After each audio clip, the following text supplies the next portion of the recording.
एक वैवाहिक कार्यक्रम में हिस्सा लेने शाहजहां पहुंची साध्वी प्राची ने वक्फ बोर्ड कानून पर बोलते हुए कहा कि इस कानून को खत्म कर देना चाहिए। उन्होंने कहा कि वक्फ की जमीनें भारत के हिंदुओं की जमीनें हैं। साध्वी प्राची ने कहा कि वक्फ की जमीनों को पाकिस्तान के हिंदुओं को दे देना चाहिए या फिर भारत की सेना को दे देना चाहिए। शाहजहांपुर के भाजपा नेता विनय अग्रवाल ने घर पहुंची साध्वी प्राची के मीडिया को बयान देते हुए कहा कि सिर तन से जुदा करने के नारे अगर भारत देश में लग रहे हैं तो यह बहुत शर्म की बात है। साध्वी ने कहा कि सिर तन से जुदा करने वाले लोग भारत में गृह युद्ध की तैयारी कर रहे हैं। साध्वी प्राची ने कहा कि जनसंख्या नियंत्रण कानून वर्ष 2014 में ही बन जाना चाहिए था।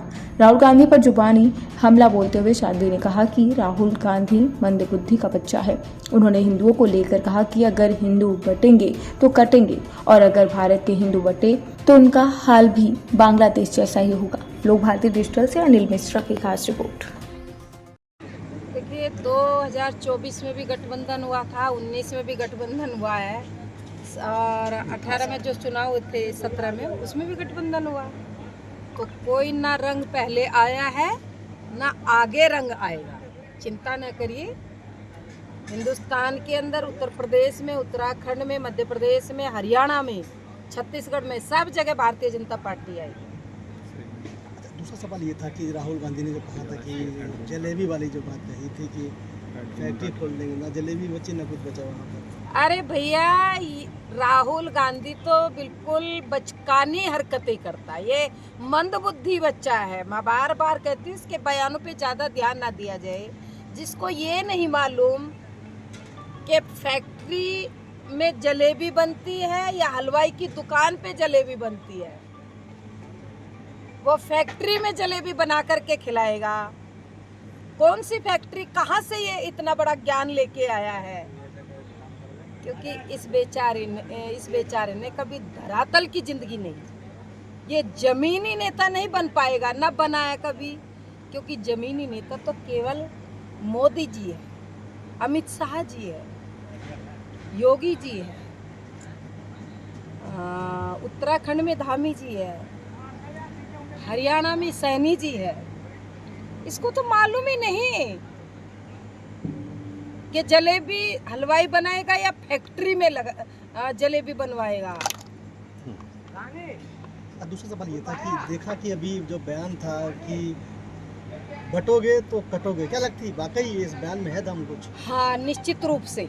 हिंदुस्तानियों, मैं भी कह रही हूँ और ये बात सच है, अगर हिंदुओं तुम बटोगे तो तुम्हें बचाने वाला कोई नहीं है। ये तो शुक्रिया अदा करो मोदी जी का और योगी जी का कि यहाँ भारतीय जनता पार्टी की सरकार है। अन्यथा अब तक तो बटने के बाद बस सब समझते हैं इशारा। मैं कहना नहीं चाहती, कह दीजिए। कानूनी कार्रवाई होने लगती है, तो इसीलिए बहुत सारी बातें हैं। इशारा समझ जाइए, बटोगे तो कटोगे और कटोगे तो फिर क्या हाल होगा। जो बांग्लादेश के अंदर हाल हुआ है वही हश्र होगा।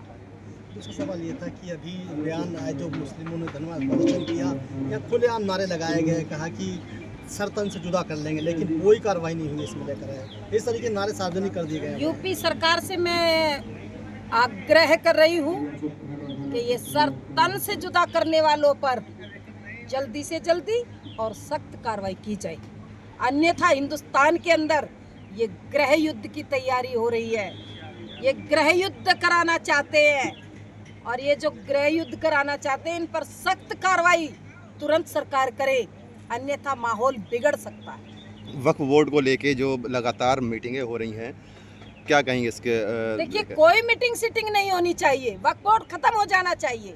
भाई, हिंदुस्तान की जमीन है, हिंदुओं की जमीन है, ये सेना को दे देनी चाहिए या पाकिस्तान के हिंदुओं को देनी चाहिए या बांग्लादेश के हिंदुओं को दे देनी